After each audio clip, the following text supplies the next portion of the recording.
Hello, আসসালামু আলাইকুম guys. আজকে আপনাদের সাথে একটা জিনিস শেয়ার করব। মূলত এটা হলো ভাদ্র মাস, বাংলায় ভাদ্র মাস।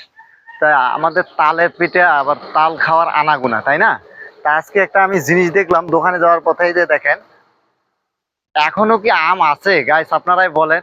তো দেখেন এটা গাছটা হলো যে এখনো গাছের মধ্যে আম আছে। এই যে এখানে দেখতে পাচ্ছেন, এই যে এখানে দেখতে পাচ্ছেন, এই যে এখনো আম আছে। তা গাইস, আপনারা অবশ্যই অবশ্যই দেখেন, এই যে এই পাশেও আম আছে।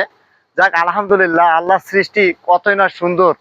আমের সিজন বাদেও আম আমাদের এলাকায় আছে। তা মূলত এক আমার ফুপুর বাসায় আমি রাস্তা দিয়ে যাচ্ছি, হুট করে মনে পড়লো গাইস, আপনাদের সাথে শেয়ার করলাম। তাই লাইক কমেন্ট শেয়ার করবেন আর অন্যকে দেখার সুযোগ করে দিবেন। এই দেখেন গাইস, আমটা যে আমি ধরেছি, আম এখনো গাছের মধ্যে আছে। তা অবশ্যই লাইক কমেন্ট শেয়ার করতে ভুলবেন না। আপনারা ভালো থাকবেন, সুস্থ থাকবেন।